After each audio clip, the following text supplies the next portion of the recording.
নমস্কার, আশা করছি সকলেই খুব ভালো আছেন। আমি পায়েল আজকে আপনাদের সামনে হাজির হয়ে গেছি আরও একটি নতুন রান্নার রেসিপি নিয়ে। সেটি হলো সাবুদানার খিচুড়ি।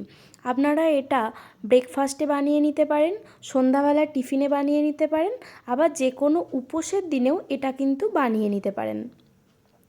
দেখুন, এখানে আমি নিয়ে নিয়েছি 100 গ্রাম সাবু আর 100 গ্রাম মুগ ডাল। আর এখানে আমি কিছু সবজি কেটে নিয়েছি।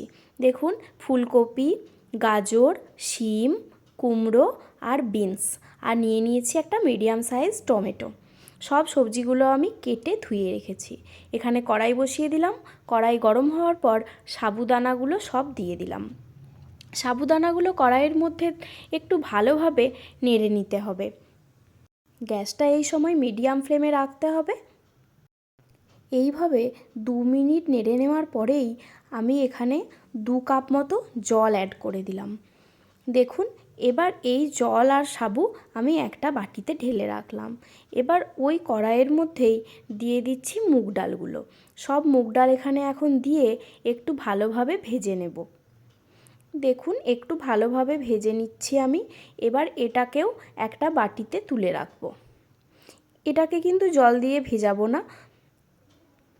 এখানে কড়াই বসিয়ে দিয়েছি আর কড়াইয়ের মধ্যে দিয়ে দিলাম 2 টেবিল চামচ সর্ষের তেল। দিয়ে দিচ্ছি 1 চা চামচ গোটা জিরে। এরপর এখানে কেটে রাখা সমস্ত সবজি দিয়ে দিচ্ছি। এরপর দিয়ে দিচ্ছি 2 চা চামচ নুন। এরপর এখানে দিয়ে দেব 2 চা চামচ হলুদের গুঁড়ো। এবার নুন, হলুদ আর সবজিগুলো একটু ভালোভাবে মিশিয়ে নেব। মিশিয়ে নিয়ে আমি এখানে ঢেকে রেখে দেব 5 মিনিটের জন্য। আর এখানে নিয়ে নিয়েছি গ্রেট করা আদা 1 চামচ, একটা মিডিয়াম সাইজের টমেটো কুচি করে নিয়েছি আর 4টে কাঁচা লঙ্কা। এবার দেখুন, 5 মিনিট পর ঢাকনা খুললাম। সবজিগুলো অনেকটা সফট হয়ে এসেছে। আর এখন আমি আদা, কাঁচা লঙ্কা, টমেটো সব অ্যাড করে দিলাম। একটু ভালোভাবে মিশিয়ে নিলাম। দিয়ে দিচ্ছি 1 চা চামচ জিরে গুঁড়ো, 1 চা চামচ ধনে গুঁড়ো আর দিয়ে দেব 1 চা চামচ লঙ্কার গুঁড়ো।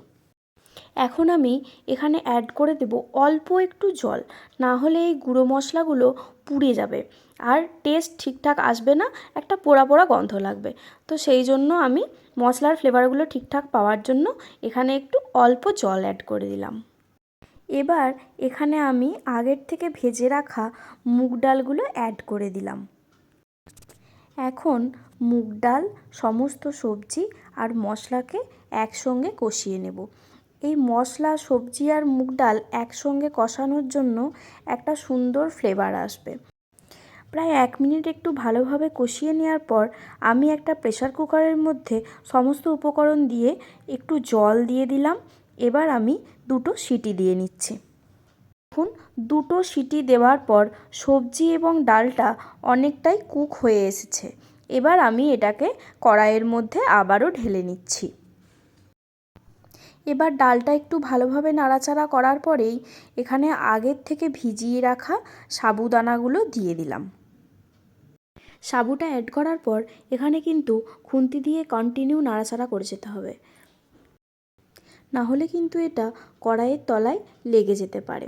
তো এখন এখানে আমি অ্যাড করে দিচ্ছি 1 চা চামচ নুন আর 2 চা চামচ চিনি। নুন আর চিনি অ্যাড করে দেওয়ার পর আবারও 2 মিনিট ধরে এটাকে নাড়াচাড়া করে নিলেই রেডি হয়ে যাবে সুস্বাদু সাবুদানার খিচুড়ি। আপনারা দেখতেই পেলেন কত সহজে আমরা একটা ভেজ সাবুদানার খিচুড়ি বানিয়ে নিলাম, যেটা আপনারা উপবাসের দিনে খুব সহজেই বানিয়ে নিতে পারবেন। ভিডিওটি ভালো লেগে থাকলে অবশ্যই লাইক, কমেন্ট, শেয়ার করবেন এবং চ্যানেলে নতুন হয়ে থাকলে অবশ্যই চ্যানেলটি সাবস্ক্রাইব করবেন। ধন্যবাদ সকলকে।